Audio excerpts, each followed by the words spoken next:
जब एक बंदा नया आता है ट्रेडिंग में 3 महीने 6 महीने साल भर गुजार लेता है तो कई बार क्या होता है कि उसके अंदर एक कॉन्फिडेंस नहीं आ पाता। तो उस आदमी के मन में ये आने लगता है कि यार मुझसे हो पाएगा कि नहीं हो पाएगा। तो ये स्ट्रेटजी मैंने सबसे आसान स्ट्रेटजी बनाई है कि 5 मिनट एक बिगिनर के लिए शुरुआत करने के लिए बहुत अच्छा होता है। अब जब हम शुरुआत कर रहे हैं ट्रेडिंग की तो हमें सबसे पहले समस्या आती है सपोर्ट रेजिस्टेंस सीखने में। सब बोलते हैं ना एक्सपोनेंशियल ग्रोथ चाहिए अपनी जिंदगी में, करेक्ट। राइट।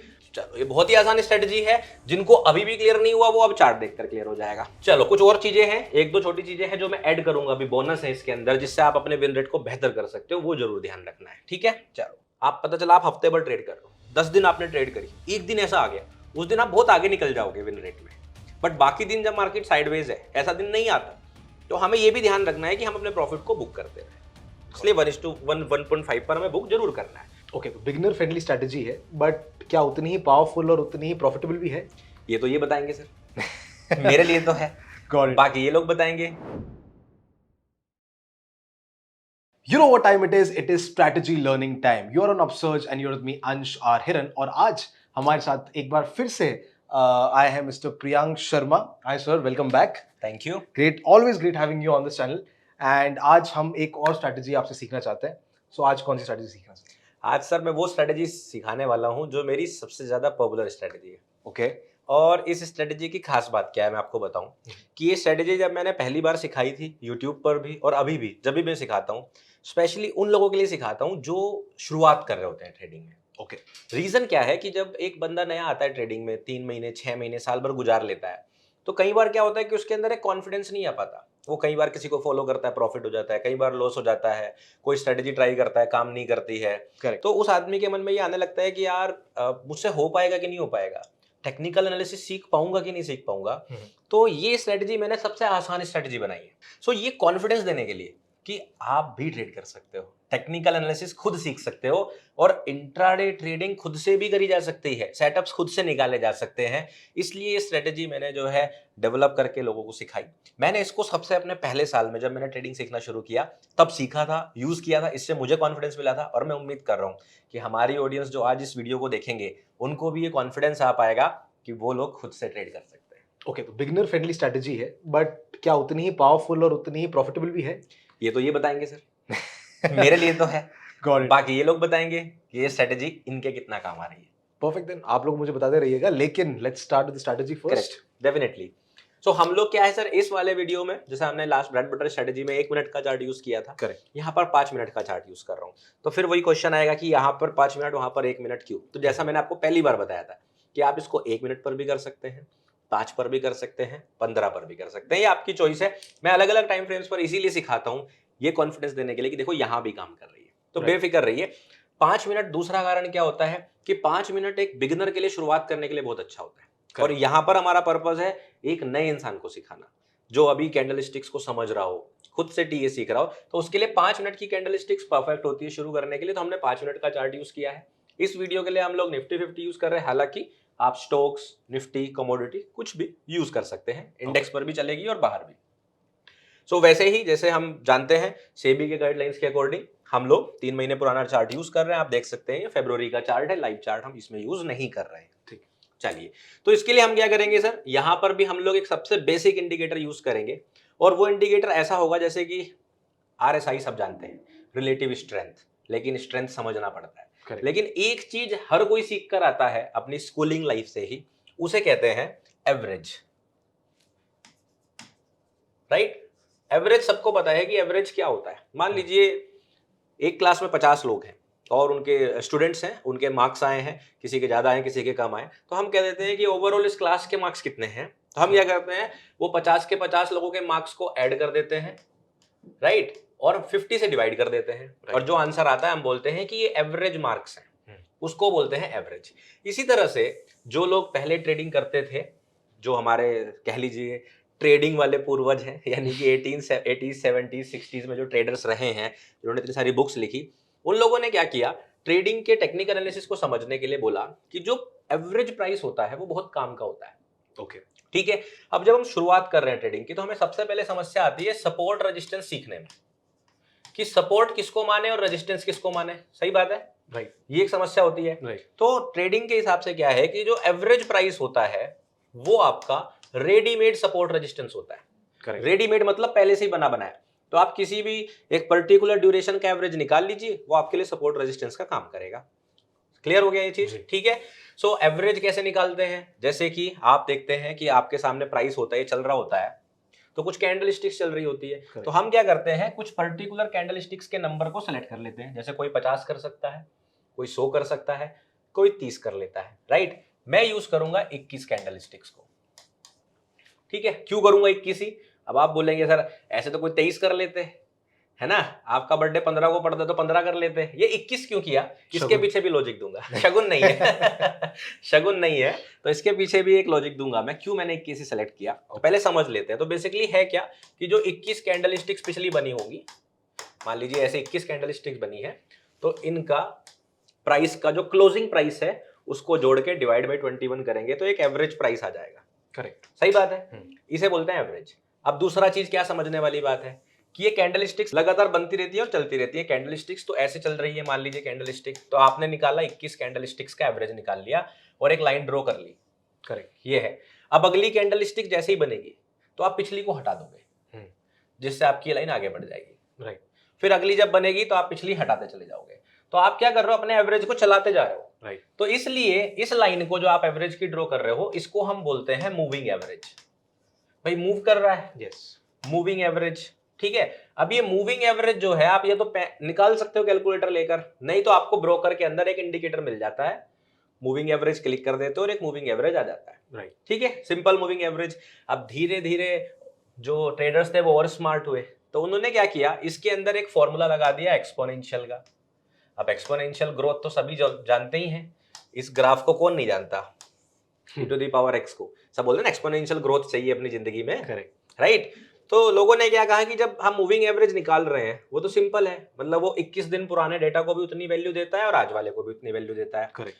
लेकिन अगर आप इस ग्राफ को देखेंगे, इसके अंदर जो बाद वाली वैल्यू होती है उनको ज्यादा प्रायोरिटी दी जाती है, ठीक है। तो इस मूविंग एवरेज के अंदर एक्सपोनेंशियल का फॉर्मूला लगाया और जो मूविंग एवरेज था उसको कर दिया एक्सपोनेंशियल मूविंग एवरेज, EMA, जिसको शॉर्ट में हम लोग बोल देते हैं EMA, मूविंग एवरेज एक्सपोनेंशियल। तो अभी अब समझे होंगे लोग कि ये क्या था जो पिछले 3 मिनट चल रहा था।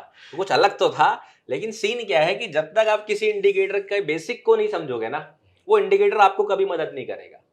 फिर आप जाओगे, सर्च करोगे, कोई भी गलत इंफॉर्मेशन कहीं देख लोगे, उसे ट्राई करके देखोगे। लेकिन अगर आपको समझ में आ जाए कि इंडिकेटर है क्या, करता क्या है, तो आप उससे वही चीज यूज करोगे जो वो देता है। जैसे मैंने आपको RSI में बताया था, करेक्ट, कि वो आपको स्ट्रेंथ बताता है, ये आपको एवरेज का एक नंबर देता है। और दोनों ही चीजों से आप क्या सीखे, हम ये सीखे कि इंडिकेटर आपको ये नहीं बताता यहाँ बाई करना है या सेल, वो आप बताते हो खुद को। इंडिकेटर आपको सिर्फ डेटा का इंडिकेशन देता है कि डेटा ये कहता है, मूविंग एवरेज ये है, वो सपोर्ट है कि रेजिस्टेंस, ये आप डिसाइड करते हो, वो डिसाइड नहीं करता, ठीक है। तो EMA समझे। अब हम कैंडल स्टिक कितनी यूज कर रहे हैं, 21। अब मैं 21 ही क्यों कर रहा हूं, अब होता क्या है सर कि आप देखोगे एक महीने के अंदर 30 दिन होते हैं, जी सही बात है। तो कोई भी स्ट्रेटजी जब यूज करी जाती है या प्रैक्टिस करी जाती है, सबसे पहले डेली चार्ट पर करी जाती है, बैक टेस्ट। क्यों डेली चार्ट पर करी जाती है, क्योंकि मार्केट एक पर्टिकुलर टाइम पे शुरू होकर खत्म हो जाती है, फिर नया दिन एक नए तरीके से शुरू होता है। तो बेस्ट तरीका होता है डेली चार्ट पर निकालना। और ये चीज मैं समझा चुका हूं पिछली वीडियो में भी कि टाइम फ्रेम से फर्क नहीं पड़ता, स्ट्रेटजी कोई भी हो हर टाइम फ्रेम पर काम करती है। एक महीने में कितने दिन होते हैं, 30 या 31, फरवरी है तो 28 या 29। कितने दिन ट्रेडिंग होती है, 20, 21 किस दिन, 22, 31 के महीने में 22 भी होती है, किसी किसी में 23 भी होती होगी, राइट। तो इतना पड़ता है। बट अगर आप एवरेज निकालोगे तो कहीं ना कहीं 21 एक ऐसा नंबर आता है जो average number of trading days होते हैं एक महीने में, ठीक, इसलिए मैंने 21 ले लिया। अब अगर किसी को लग रहा है कि 20 है तो 20 ले सकता है, किसी को लग रहा है 22 होते हैं तो वो 22 ले सकता है। तो जैसा मैंने बोला, आप कोई भी एवरेज यूज कर सकते हो अपने हिसाब से। मैं 21 लेता हूं क्योंकि मुझे लगता है कि 21 एक एवरेज नंबर है जो हर महीने में काम करता है। अब मैंने 21 को जब डेली पे यूज किया, मुझे रिजल्ट मिल गए, सेम चीज मैं छोटे टाइम फ्रेम पर यूज कर रहा हूं, तो इसलिए मैं EMA 21 ले रहा हूं। ये क्लियर हो गया कि मैं EMA 21 ही क्यों लूंगा। अब ये EMA 21 क्या कर सकते हैं, या तो मैथमेटिक्स से कैलकुलेट कर सकते हैं। इतना काम कौन करेगा, जब हमारे पास अपना ब्रोकर है, उसमें इंडिकेटर्स हैं, तो आप इंडिकेटर्स क्लिक कर दीजिए और इसके अंदर हम लोग लिख लेंगे या तो आप एक्सपोनेंशियल मूविंग एवरेज लिख लीजिए या मूविंग एवरेज लिख लीजिए या डायरेक्टली ईएमए लिख लीजिए, आ गया मूविंग एवरेज एक्सपोनेंशियल। ठीक है, अब इस बात पे बुरा मत मानना, मैंने एक्सपोनेंशियल पहले लिखा था, वो दोनों एक ही बात है। ठीक है, तो मूविंग एवरेज एक्सपोनेंशियल भी आप इसको बोल सकते हैं, और आ गया एक्सपोनेंशियल मूविंग एवरेज भी आप इसको बोल सकते हैं। तो एक लाइन आप देखोगे वापस वही एवरेज प्राइस की आ गई, जैसा मैं समझा रहा था। करेक्ट। ये लाइन वहां से आती है। अब आप इस लाइन को अपने हिसाब से चेंज करेंगे, तो इसके अंदर हम क्या चेंज कर सकते हैं, जैसे कि स्टाइल, मान लीजिए जो है मैं इसको थोड़ा थिक कर देता हूं जिससे क्लियरली दिखाई दे। ठीक है, और कलर हम इसका क्या यूज करें, ब्लू, ठीक है, कैमरे में येलो कर लेते हैं। येलो कर ले, चलिए ये दिख रहा है क्लियर, ठीक है। चलिए, तो मैंने येलो कलर कर लिया, आप अपने पसंद का कलर यूज कर सकते हैं, या आपकी गर्लफ्रेंड वाइफ जो बोले वो कलर भी आप यूज कर सकते हैं। ठीक है, लेंथ हम क्या करेंगे, जैसे कि जो डिफॉल्ट आता है वो 9 आता है, हम इसको कर देंगे 21। अब इसको थोड़ा सा साइड कर लेते हैं, हाँ, इसको कर देंगे हम 21। डिफॉल्ट आया था 9, हमने इसको 21 कर लिया। इसको सोर्स को क्लोज ही रहने देंगे, मतलब हम क्लोजिंग प्राइस को देख रहे हैं। अगर आप देखेंगे यहाँ पर देखो, ओपन, हाई, लो, आप जो प्राइस का एवरेज निकालना चाहते हैं वो सेट कर सकते हैं। ठीक है, हाफ का जैसा भी। तो हम क्या कर रहे हैं, यहाँ पर आपका हाथ लग गया था, तो यहाँ पर हमने वो 21 कर लिया, बाकी हमने कुछ नहीं रखा है। ठीक है, स्टाइल सेम है और हमने इसको ओके कर दिया। क्लियर हो गया। अब ये हमारा एक्सपोनेंशियल मूविंग एवरेज ड्रॉ हो गया, इतना आसान सा है कि नहीं। अब ये काम तो हर कोई कर लेगा, स्ट्रेटजी समझ लेते हैं। जितना आसान ये था ना, इतना ही आसान स्ट्रेटजी है, टेंशन मत लो। अब देखो हमने क्या करना है, बेसिकली हमें रेडीमेड सपोर्ट रेजिस्टेंस मिल गया प्राइस पर, सपोर्ट रेजिस्टेंस ये ड्रॉ हो रखा है पहले से। अब आपको क्या करना है, बेसिकली सपोर्ट रेजिस्टेंस के बारे में एक बात बोली जाती है कि ये मान लीजिए आपका कोई लेवल है, अगर प्राइस नीचे से आ रहा है तो ये हमारे लिए रेजिस्टेंस की तरह काम करता है। तो रेजिस्टेंस से प्राइस अक्सर ऐसे गिर जाता है, या तो ब्रेक करके इसको सपोर्ट बना लेता है। करेक्ट, दो चीजें बोली जाती है। सिमिलरली जब प्राइस ऊपर से नीचे आता है तो या तो इसको सपोर्ट बनाकर ऊपर चला जाता है, और या तो इसको ब्रेक करके इसको रेजिस्टेंस बना के नीचे गिर जाता है। राइट, यही चीज है। अब देखो, जब प्राइस यहां से आ रहा है और ये पहली बार इसको यहां टेस्ट कर रहा है, तो हमें नहीं पता है कि ये काम करेगा कि नहीं करेगा। ओके, सीधी सी बात है, हमें नहीं पता यहां से गिरेगा कि ये ब्रेक करके ऊपर जाएगा। ये चीज लगभग कभी भी हमें पता नहीं चलती, हमें पता चलता है प्राइस के रिएक्शन से। ठीक है, सो मैं क्या करता हूं, मैं ज्यादा पसंद करता हूं इस वाले कंसेप्ट को ट्रेड करना for moving average. Moving average के लिए क्यों इसको यूज करना इसलिए पसंद नहीं करता, कई बार क्या करता है प्राइस बहुत धोखेबाज होता है, ऐसे आता है, ऐसे करता है और फिर ऐसे चला जाता है। Correct, right. तो मैं क्या करता हूं, मैं अक्सर इस वाले कंसेप्ट को यूज करना शुरू करता हूं। अब आप बोलोगे कि सर इसमें भी ऐसा कर देता है, आपको पता नहीं क्या वो ऐसे करके ऐसे आ जाता है, कई बार ऐसा कर देता है कि नहीं कर देता, लेकिन मैं आपको उससे बचने के तरीका बताऊंगा। ठीक है, तो तरीका क्या है कि हम लोग ये वाले कंसेप्ट को यूज करेंगे फिलहाल इस स्ट्रेटेजी के अंदर। सिमिलरली शॉर्ट के लिए इस वाले कंसेप्ट को यूज करेंगे जहां पे हमारा लेवल अपोजिट डायरेक्शन में काम कर रहा है। ठीक है, चलिए, तो अब इसके लिए हम कैसे यूज करेंगे, तो मान लेते हैं मेरा ईएमए ये है। ठीक है, हालांकि ऐसा नहीं होगा, वो इस तरह होगा, बस कंसेप्ट को समझने के लिए। तो जब भी प्राइस पहले देखते हैं नीचे से ऊपर की तरफ आया, तो हम वेट करेंगे कि एक कैंडलस्टिक ऊपर की तरफ इस तरह से क्लोज हो जाए। ओके, ठीक है, इसका क्लोजिंग प्राइस ऊपर होना चाहिए, तो ये अप क्लोज कैंडल होगी, मतलब बुलिश कैंडलस्टिक होगी जिसका क्लोजिंग प्राइस ऊपर होगा। ये हो गया। अब इसके बाद अगली 3 कैंडलस्टिक्स को हम वॉच करेंगे, नेक्स्ट 3 कैंडलस्टिक्स यहां पर गिन के करना है। ठीक है, 3 कैंडलस्टिक्स, अगली 3 कैंडलस्टिक्स में से कोई भी एक कैंडलस्टिक्स इसके ऑपोजिट बन जाए, ऑपोजिट कलर की, या डाउन क्लोज बन जाए, सिंपल सी बात है। ठीक है, लेट्स सपोज नेक्स्ट कैंडलस्टिक इस तरह से ग्रीन बन जाती है, इसका भी क्लोजिंग प्राइस यहां है। अगली कैंडलस्टिक यहां पर इस तरह से बनती है, ठीक है, लेकिन ये डाउन क्लोज है। ठीक है, हाँ, ये रेड कलर की है, अगर ये ग्रीन रेड है तो ये रेड है, या ये डाउन क्लोज कैंडलस्टिक्स है। मैं अप क्लोज डाउन क्लोज बोल रहा हूं क्योंकि कलर वही बात है कि किसी को कोई कलर पसंद है, किसी को कोई कलर पसंद है, तो ये डाउन क्लोज कैंडलस्टिक बनने देना है। ओके, जैसे ही डाउन कैंडलस्टिक्स बन गई, इसके अंदर सिर्फ एक ही कंडीशन आपको चेक करनी है कि इनमें से किसी भी कैंडलस्टिक का क्लोजिंग प्राइस वापस इसके नीचे नहीं आना चाहिए। ओके, कोई भी कैंडलस्टिक वापस इसके नीचे क्लोज नहीं होना चाहिए। ठीक है, ठीक है, प्राइस डाउन क्लोज बन गई, बस अब आपको क्या करना है, इसका हाई आपकी एंट्री है। ओके, यहां पर मान लीजिए 2-3 कैंडलस्टिक बन गई, या एक ही कैंडलस्टिक ऊपर चली गई। ठीक है, तो जो भी यहां पर लो बना होगा, अगर एक ही कैंडलस्टिक है तो इसका लो, 2-3 है तो इसका लो, ये आपका स्टॉप लॉस है। ठीक है, और यहां से मिनिमम 1.5 आर आपका टारगेट। यहां पे हम 1:1 नहीं ले रहे हैं, 1.5 ले रहे हैं। ओके, ठीक है, क्योंकि शुरुआत कर रहे हो, आपको कॉन्फिडेंस अच्छा आना चाहिए। 1:1 करने के लिए आपका विन रेट बेहतर होना चाहिए। शुरुआत में हमारा विन रेट उतना बेहतर नहीं होता, तो हम रिस्क टू रिवॉर्ड मिनिमम 1:5 रखेंगे। क्लियर? ठीक। और उसके बाद सेम दूसरा टारगेट क्या करेंगे, जहां से मूव आया होता है, पिछला जो आपका हाई होता है, वो मैं दिखा दूंगा अभी। कंसेप्ट समझ गए आप? जी। ठीक है, ये समझ गए। चलो डाउन क्लोज का भी एक बार बता देता हूं, एक और बार कंसेप्ट समझ लेते हैं। मान लीजिए आपका मूविंग एवरेज है, कैंडलस्टिक इस तरह से नीचे आई, ठीक है, क्लोजिंग प्राइस नीचे गया, करेक्ट। ये डाउन क्लोज हुई। मैं डाउन क्लोज को ऐसे दिखा दे रहा हूं, अब क्लोज को ऊपर एरो कर देंगे। फिर एक कैंडलस्टिक बनती है, मान लीजिए डाउन क्लोज ही बनती है। फिर एक कैंडलस्टिक बनती है, मान लीजिए वो भी डाउन क्लोज ही बनती है। ओके। देन अगली कैंडलस्टिक क्या होती है, वो ऐसे बनती है, अब क्लोज। आप देख रहे हो विक मैंने जानबूझ के ऊपर की, क्योंकि वरना फिर लाइव प्राइस में भी ऊपर दिखते लोग डर जाते हैं। मैं क्लोजिंग प्राइस की बात कर रहा हूं, क्लोजिंग प्राइस इसके ऊपर नहीं जाना चाहिए, क्लोजिंग प्राइस इसके ऊपर नहीं जाना चाहिए। ओके, विक जाए कोई दिक्कत नहीं। ठीक। ठीक है, एंड देन ये आपकी एंट्री इसके नीचे, यहां पे जैसे मान लीजिए अगली कैंडलस्टिक कुछ इस तरह की बनी, ये अप क्लोज डाउन क्लोज बने उससे फर्क नहीं पड़ रहा, मतलब इतनी ऊपर विक चलेगी तो भी डरना नहीं है। ठीक है, एंड देन प्राइस मान लीजिए नीचे ऐसे ट्रेड कर रहा है, तो ये आपकी एंट्री हो गई, ये आपका स्टॉप लॉस। स्विंग का लो। हाँ, जो भी स्विंग बना है, यहाँ पर स्विंग हाई बना है या सिंगल कैंडलस्टिक है वो भी चलेगी। देन जो अब आपका 1.5 आर का नीचे टारगेट, दैट्स इट। इतनी आसान स्ट्रेटजी है।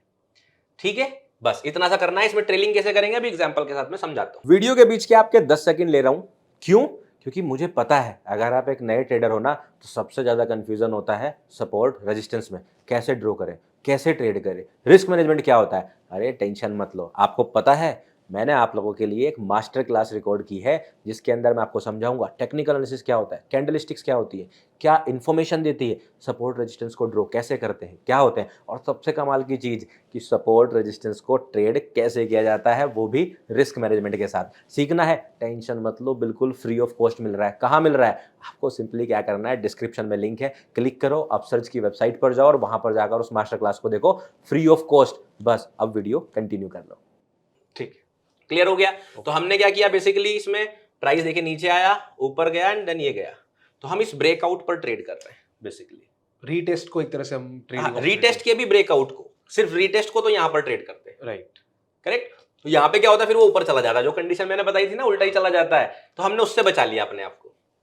Got it. हमने प्राइस को वापस इसी डायरेक्शन में जाने दिया, मतलब प्राइस ने ब्रेक करा, हमने डायरेक्ट शॉर्ट नहीं करा, क्योंकि क्या पता ऊपर चला जाए। रिटेस्ट करने गया, क्या पता ऊपर चला जाए। हमने कंफर्मेशन का वेट किया कि इधर की तरफ और जाओ, नीचे फॉलो थ्रू दो कि तुम नीचे जाना चाहते हो, फिर हमने ट्रेड किया। Got it.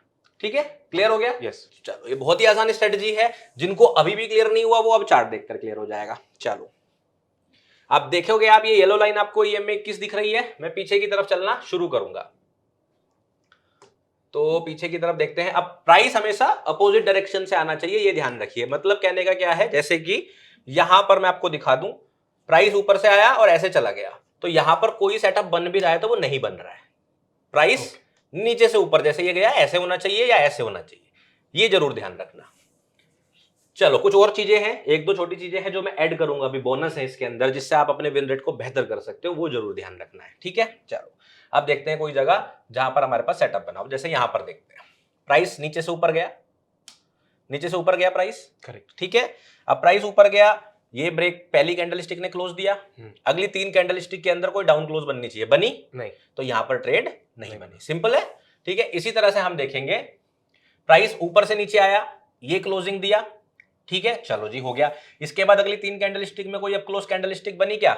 ये बन गई, राइट। अब ये अब क्लोज कैंडलस्टिक के आप देखोगे, प्राइस की आपकी एंट्री ये है। क्लियर? ये आपकी एंट्री है। ओहो, ऐसे थोड़ा इसको एक्सपेंड करते हैं। हाँ, इसको एक्सपेंड कर लेते हैं, ये ठीक है।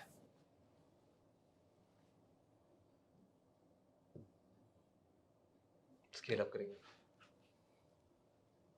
ठीक है, चलिए अब देखिए, ये नीचे आई डाउन क्लोज कैंडलस्टिक, उसके बाद एक ग्रीन कैंडलस्टिक बन गई, इसका लो आपकी एंट्री है। लो पर आते ही क्लोजिंग का वेट नहीं करना, लो पर आते ही एंट्री है। ठीक है, अगली कैंडलस्टिक ऊपर गई, ठीक है। अब ये कैंडलस्टिक देखो, यहां पर आपको बस ये ध्यान रखना है, अगर ये कैंडलस्टिक सीधे नीचे जा रही है या ऊपर जाके नीचे जा रही है, इस बात से कोई फर्क नहीं पड़ेगा आपको। आपको सीधा यहाँ पे एंट्री ही प्लान करनी है इसके नीचे जाते ही। ओके, ठीक है, ये आपने एंट्री ली, क्लियर। आपका स्टॉप लॉस कहां रहेगा? इस कैंडलस्टिक के ऊपर, ये। तो यहां पे आपका क्या हो गया? स्टॉप लॉस हो गया।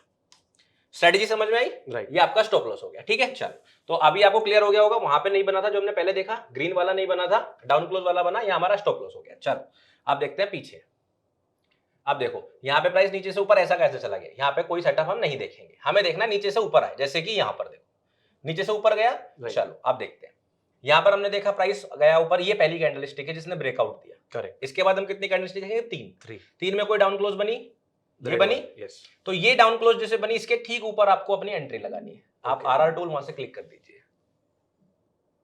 हाँ ठीक है, तो हमने अपना आरआर टूल से यहाँ पे एंट्री प्लान कर ली। ठीक है, स्टॉप लॉस कहां रखेंगे? इस रेड कैंडल के थोड़ा सा नीचे इसलिए रखते हैं हर बार, जिससे कि स्प्रेड में हम आउट ना हो जाए, बहुत मामूली से नीचे रखते हैं।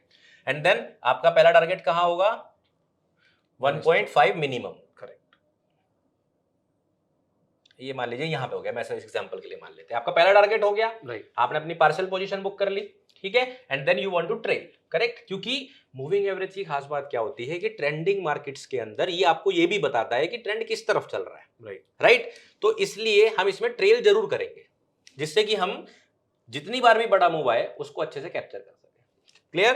तो हम क्या करेंगे इसके अंदर? सिंपली ऐसे अब इसको ट्रेल करना शुरू करेंगे। अब आप ऐसे दिखाऊंगा तो देखो रिस्क टू रिवॉर्ड तो पता नहीं कितने हैं, राइट। अब देखो 13, 14, 15, मतलब आपकी 10 ट्रेड के बराबर प्रॉफिट एक ही में हो गया। तो ट्रेल करने का तरीका क्या होता है? जब तक प्राइस वापस से इस मूविंग एवरेज के नीचे क्लोज ना हो जाए, ओके, तब तक आप इसे ट्रेल कर सकते हो। After booking first profit. After booking first profit book करना क्यों जरूरी है? क्योंकि जिस दिन मार्केट साइडवेज होगी उस दिन आप वरना कुछ ले जाओगे, राइट, ये पकड़ने के चक्कर में, राइट। ये दिन आएंगे, आप पता चला आप हफ्ते भर ट्रेड कर रहे हो, 10 दिन आपने ट्रेड करी, एक दिन ऐसा आ गया, उस दिन आप बहुत आगे निकल जाओगे विन रेट में। बट बाकी दिन जब मार्केट साइडवेज है, ऐसा दिन नहीं आता, तो हमें यह भी ध्यान रखना है कि हम अपने प्रॉफिट को बुक करते रहे। इसलिए 1:1 पर हमें बुक जरूर करना है। अब देखते हैं इस तरह से मार्केट ने कब क्लोजिंग दिया, वो हमें यहां दिया, करेक्ट। यहां पर ये क्लोजिंग दिया, यहां तक आपने ट्रेल किया, तो अब आपकी आधी पोजीशन पर 15 आर यानी कि 7.5 आर, राइट, और 1.5 आर आपने पहले ले लिया था जी। तो बेसिकली यहां पे आपको 9 आर मिले। अब ये भी गणित समझ में आना चाहिए। कभी सोचो कि प्रियांक ने 15 आर बता दिए, 15 आर हकीकत में नहीं मिले हैं, क्योंकि आपने आधा पोजीशन बुक कर लिया था, तो आधे आर यहां पर मिले क्योंकि आधी पोजीशन पर मिले, और 1.5 पर हमने बुक कर लिया था, तो आपको 9 आर मिल गया। तो अगले 9 स्टॉप लॉस भी हो जाए तभी भी आप सिक्योर्ड हो गए। इतने होने तो नहीं चाहिए, मेरे तो नहीं हुए आज तक, मैं ये भी बता दूं। अब देखिए गारंटी तो किसी बात की कोई नहीं दे सकता है ना, लेकिन आपको देखिए कितना बढ़िया प्रॉफिट हुआ। अब आप सोचो, मैं यहाँ पे आपको क्या समझाना चाह रहा हूँ, सोचो आपने नया ट्रेडिंग शुरू किया, 6 महीने हुए, आपका पहला स्टॉप लॉस हो गया, कोई बात नहीं, इतनी समझ तो होनी चाहिए कि भाई आप तैयार रहो कि एक साथ आपके 5 स्टॉप लॉस भी हो सकते हैं, रुको मत। और एक ट्रेड आपको ऐसी मिल जाए, आपका कॉन्फिडेंस कहां पहुंच जाएगा। क्योंकि ये ट्रेड सबसे ज्यादा पॉपुलर इसीलिए है कि जब भी लोग यहां पर टारगेट करते हैं तो बहुत लंबा और बहुत अच्छा टारगेट करते हैं। ठीक है, एक दो एग्जांपल और देख लेते हैं जिससे कि और थोड़ा सा क्लियर हो सके। ठीक है, डायरेक्शन दूसरी मिल जाए और एक दो स्टॉप लॉस भी हो सके, है ना, सारी चीजें हो जाए। देखो अब देखो यहां पर प्राइस ऊपर से नीचे आया, देखेंगे क्लोजिंग देखो ऊपर थी तो ऊपर से नीचे आया जी, राइट। नीचे आने के बाद जो पहली क्लोजिंग हुई है वो कहां हुई है? ये वाली रेड वाली जी, करेक्ट। अब रेड वाले के बाद हमने कितनी गिननी है? 3, 1, 2, 3। इन 3 में से किसी की भी कैंडलस्टिक ऊपर क्लोज है? नहीं है। तो इन 3 में कोई सेटअप बना? नहीं बना, तो अब आप इस ट्रेड को नहीं लेंगे। अब यहां पर लोग क्या बोलेंगे कि सर यहां तो सेटअप बन रहा है, सर ये तो बन रहा है। हाँ वहां अभी चलेंगे सर, अभी थोड़ा ऐसे चल रहे हैं लेफ्ट, मैं उल्टा चल रहा हूँ क्योंकि वो लाइव चार्ट यूज नहीं करना चाहता, 3 महीने पुराना चार्ट यूज करना चाह रहा हूँ। तो यहाँ पे लोग देखेंगे देखो सेटअप बन रहा है और प्रॉफिट भी हो रहा है, राइट। अब मैं आपको दिखाने के लिए बोल दूं देखो कितने आर यहां बन गए, लेकिन ऐसा मत करो। क्यों ना करो? क्योंकि अभी तो प्रॉफिट बन रहा है, फिर आपके स्टॉप लॉस भी होंगे उतने ज्यादा, राइट। अभी तो आप एक देख रहे हो, फिर कहीं नहीं देखोगे, तो ऐसी जगह पे ट्रेड अवॉइड करो, भले ही टारगेट हो रहा हो। आप पेशेंस सीखो और सही जगह पर एंट्री करना सीखो, ये ट्रेडिंग के लिए इंपॉर्टेंट है। ठीक है, चलो अब देखते हैं ऊपर, पीछे चलते हैं पीछे वाले डेटा में। अब देखो ऊपर गया प्राइस, ग्रीन, सारी ग्रीन है, नहीं बना सेटअप, ठीक है। अब रेड की तरफ देखते हैं, ऊपर से नीचे आया, रेड क्लोज हुआ, करेक्ट, ग्रीन वापस ऊपर क्लोज हो गई, ये भी सेटअप नहीं बना, राइट, नहीं बना, आप इसी को कह रहे थे। नहीं, मैं इसका कह रहा था, ऊपर से नीचे आया, हाँ हाँ, देन 1 2। अच्छा ठीक है, देखो ये देखिए 1 2 3 ग्रीन बना, Right. लेकिन अगली कैंडलस्टिक को ऊपर क्लोज कर दिया, ऊपर एंट्री close। आई नहीं हमारी, Right. यहाँ भी नहीं बना, ठीक है, यहाँ भी नहीं बना। आप तो यहीं पे यही चीज देखने की है कि आपका सेटअप बन ही नहीं रहा है। अब देखो यहाँ पे रेड कैंडल बनी, तो एंट्री कहाँ है हमारी, एंट्री हाई के ऊपर है। High के ऊपर। लोग यहाँ ट्रेड कर लेते हैं, फिर कहते हैं स्ट्रेटेजी काम नहीं कर रही। यहाँ नहीं करना है, आपको हाई ब्रेक होने के बाद ही काम करना है। इसलिए इस स्ट्रेटेजी मुझे अच्छी लगती है कि साइडवेज मार्केट में अक्सर ये बनती ही नहीं है, सेटअप ही नहीं बनेगा। सेटअप ही नहीं बनता। मूविंग एवरेज के साथ लिमिटेशन ये है कि साइडवेज मार्केट में इसकी ज्यादातर स्ट्रेटेजीज फेल हो जाती है। करेक्ट। मूविंग एवरेज की सबसे बड़ी समस्या है। ट्रेंडिंग मार्केट में आपको बहुत अच्छे रिटर्न देती है, लेकिन वो जो समस्या है, अगर आपने उस स्ट्रेटेजी में उसका समाधान ढूंढ लिया, तभी तो आपकी स्ट्रेटेजी हुई ना। गुड। वही मैं यहाँ कर रहा हूँ। Got it. हम क्या कर रहे हैं, हम हाई का ब्रेक होने का वेट कर रहे हैं। आप देख लो, एक बार भी ऐसा सेटअप नहीं बन रहा है, नहीं बन रहा है ना, राइट। नहीं बन रहा है, वो बनेगा ही नहीं। क्यों बनेगा जब वो ऐसा हो ही नहीं रहा है, राइट। अब देखो यहाँ पर देखो ये खेल हो रहा है, ऊपर नीचे क्लोज हो रहा है। साइडवेज मार्केट एक भी बार सेटअप नहीं बन रहा है, राइट। ये क्लोज के बाद देखो अब क्लोज बना, यहाँ पे बना, फिर 3 कैंडल में ग्रीन रेड कैंडल बन गई, करेक्ट। ये बन गई, ठीक है। अब यहाँ पे मैं आपको बताऊंगा एक ट्रिक, वो जो मैं आपको बोनस बताया था। हाँ हाँ, वो टूल लगा दीजिए, यहाँ पे आपका स्टॉप लॉस होगा इसलिए, ठीक है। चलिए अब देखिए, यहाँ पे आरआर टूल लगाते हैं, तो हमारा ये सेटअप था ये वाला, राइट। तो हमने यहाँ पर जो है अपनी एंट्री प्लान कर ली, करेक्ट, ठीक है। और हम जो है यहाँ से अपना स्टॉप लॉस लगाएंगे इस रेड कैंडल स्टिक के नीचे, ये हल्का सा नीचे यहाँ पर, ठीक है, राइट। ये हमने स्टॉप लॉस लगा लिया। और हमारा पहला टारगेट कहाँ पर था, 1.5 का, 1.5 1.5 1.3 1.2 1.3 1.5, ये परफेक्ट, ठीक है, लगभग। तो आप देखेंगे टारगेट जो है वो लगभग हुआ, बट हुआ नहीं। इन प्रैक्टिकल वर्ल्ड आप शायद इसे बुक ना कर पाए, करेक्ट। मैं ऐसा मान के चल रहा हूं। देखो, जिसने स्मार्टली बुक कर लिया उसने कर लिया, मैं ऐसा मान के चल रहा हूं कि आप बुक नहीं कर पाए। आपका स्टॉप लॉस यहाँ पे हो जाएगा। कैसे हुआ स्टॉप लॉस, उसे देखते हैं। ये देखिए, प्राइस वापस से देखोगे आप इसके नीचे आ गया कैंडल स्टिक के, करेक्ट। करेक्ट। तो आपका स्टॉप लॉस हो गया, लेकिन सोचो अगर ये स्टॉप लॉस नहीं हुआ होता तो हम कितना लंबा ट्रेल कर सकते थे, करेक्ट। हम अच्छा खासा प्रॉफिट निकाल सकते थे। तो यहां पर आपको एक ट्रिक लगानी है, जैसा मैंने बोला था ना बोनस मिलेगा लास्ट में। वो बोनस क्या है वो समझाता हूं। इस स्ट्रेटेजी के अंदर एक ही बोनस है, वो अब मैं बता रहा हूं। यहां से आप अपना विन रेट कैसे बढ़ाओगे, शुरू में ऐसा नहीं करोगे। पहले आप नॉर्मल जितना मैंने सिखाया इससे बैक टेस्ट करेंगे। बैक टेस्ट करा, रिजल्ट निकाल लिया, देखा 100 ट्रेड के बाद मेरा क्या रिजल्ट आ रहा है। अब आपको लग रहा है ठीक आ रहा है, लेकिन और बेहतर करना है। तो आपको क्या करना है, स्टॉप लॉस को हमेशा क्लोजिंग बेसिस पर यूज करना है। क्लोजिंग बेसिस मतलब जो ये कैंडल स्टिक है ना, जो आपने स्टॉप लॉस, क्योंकि हम इसमें स्टॉप लॉस बहुत पास रखते हैं। मतलब समझो कितना छोटा स्टॉप लॉस यूज कर रहे हैं। इतना छोटा स्टॉप लॉस से छोटा स्टॉप लॉस क्या होगा कि आप सिर्फ एक कैंडल स्टिक को स्टॉप लॉस यूज कर रहे हो, करेक्ट। करेक्ट। तो बहुत बार ऐसा हो सकता है कि प्राइस जब वोलेटाइल होती है ना, आपको इस तरह से आउट करके चली जाए। तो आपको क्या करना है, स्टॉप लॉस हमेशा जब इसके नीचे कैंडल स्टिक क्लोज कर देना अपोजिट डायरेक्शन में, तभी कंसीडर करना है। अब यहां पे भी आपके सामने एक दिक्कत आएगी, वो भी बताऊंगा। तो क्लोजिंग से अगर आप करोगे तो आप इस तरह की ट्रेड में प्रॉफिट कमा पाओगे, तो आपके जो स्टॉप लॉसेस हैं वो और कम हो जाएंगे। लेकिन ये चीज वही लोग कर सकते हैं जो लाइव बैठे हुए देख रहे हैं, राइट। करेक्ट। और दूसरा, इसके अंदर एक और लिमिटेशन है जो आपको लाइव करते हुए समझ में आएगी। क्या कि कभी कभी ऐसा होगा, मान लीजिए ये आपका स्टॉप लॉस है, ये कैंडल स्टिक बनी थी, करेक्ट। आपने यहां पर एंट्री प्लान करी थी, एंट्री हो गई, प्राइस ऊपर गया नीचे आया। अब कैंडल स्टिक क्या है, कितनी भी लंबी बन सकती है। मान लीजिए आपने कहा कि मैं इसके नीचे क्लोज हो जाएगा तभी वेट करूंगा, तो ये कैंडल स्टिक इतनी लंबी बन गई, एग्जैक्टली। तो आपका तो लॉस बहुत बढ़ जाएगा, राइट। देखो, मैं आपकी प्रैक्टिकल समस्या को समझा रहा हूं ये कोई नहीं बताएगा, बता के चला जाएगा ये स्ट्रेटेजी काम करेगी। आप जाओगे, ये हो जाएगा, एक ही बार में आपके 3-4 स्टॉप लॉस के बराबर का लॉस हो जाएगा, करेक्ट। तो यहां पे क्या करना है ये भी चीज समझो। तो ये मैं आपको बताऊंगा कि आपको इसमें क्या करना है। थोड़ा ऊपर कर लेते हैं।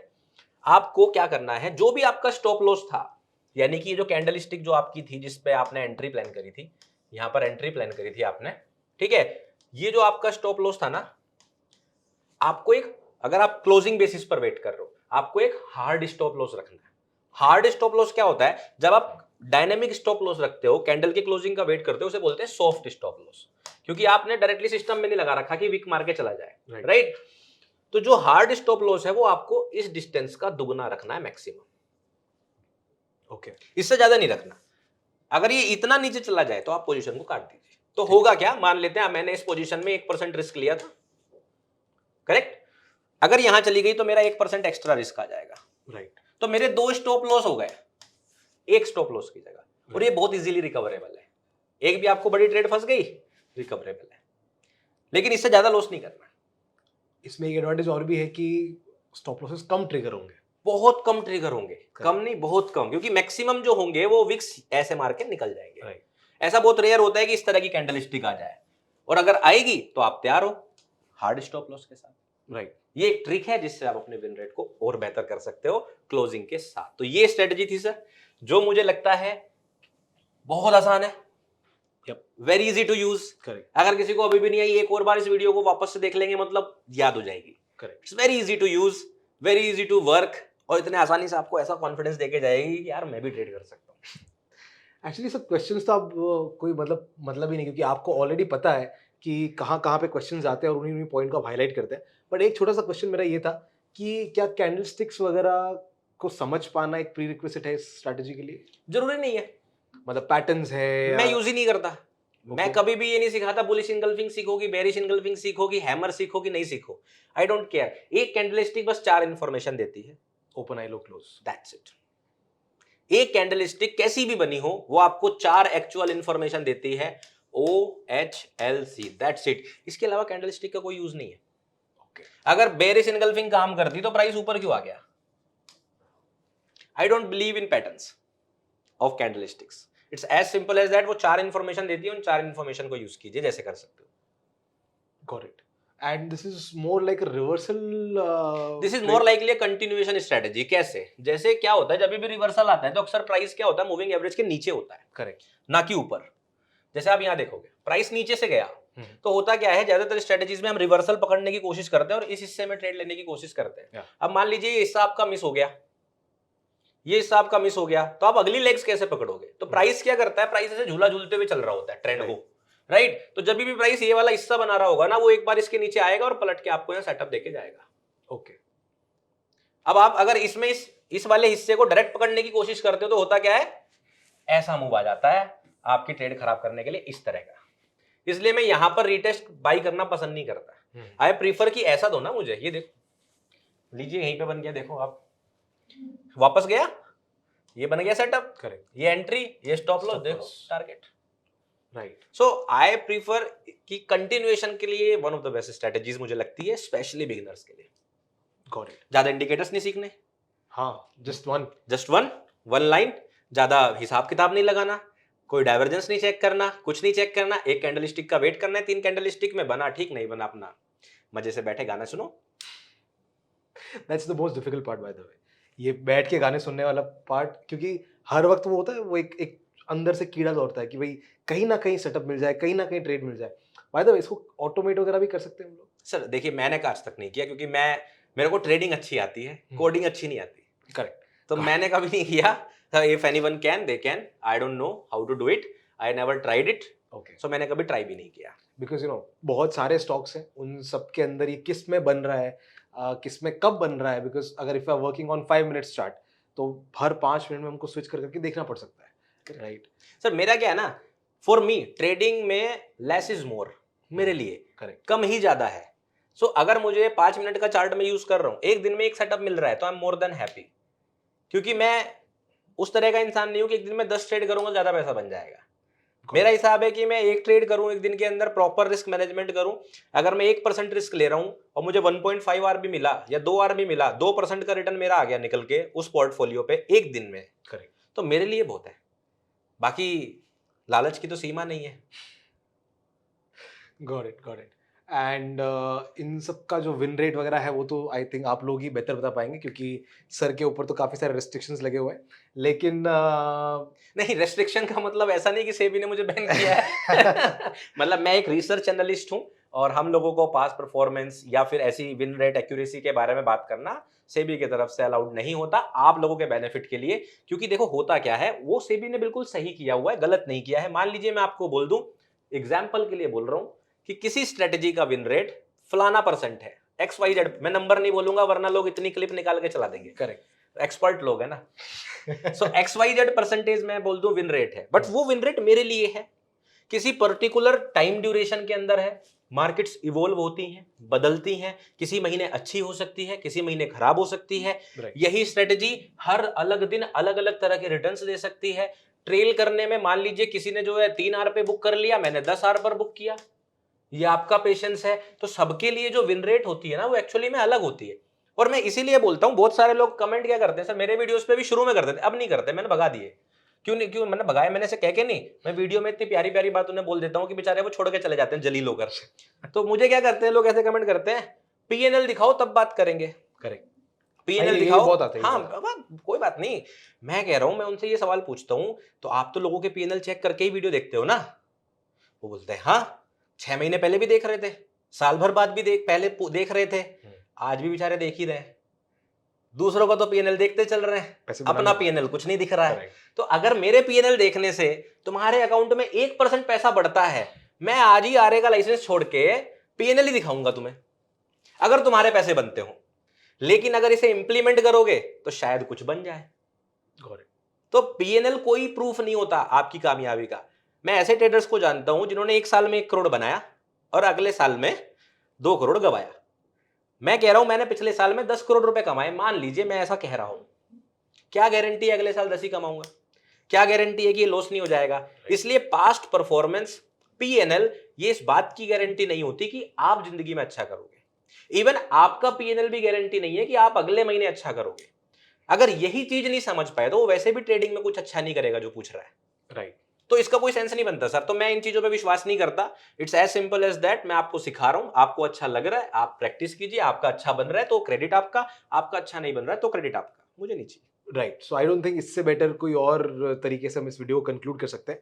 सो या, on that note, thank you so much everyone for watching. और कैसी लगी आपको ये strategy? Let us know in the comment section below. अगर इस स्ट्रैटेजी को लेकर कोई डाउट्स है, कोई क्वेश्चंस हैं, कोई सजेशंस हैं हमारे लिए अगली स्ट्रैटेजीज के लिए, please let us know in the comment section below. I think आपसे और भी बहुत कुछ सीखना है हमें। सो हम दोनों आपसे फिर एक और ऐसी अगली इन्फॉर्मेटिव वीडियो में मिलेंगे।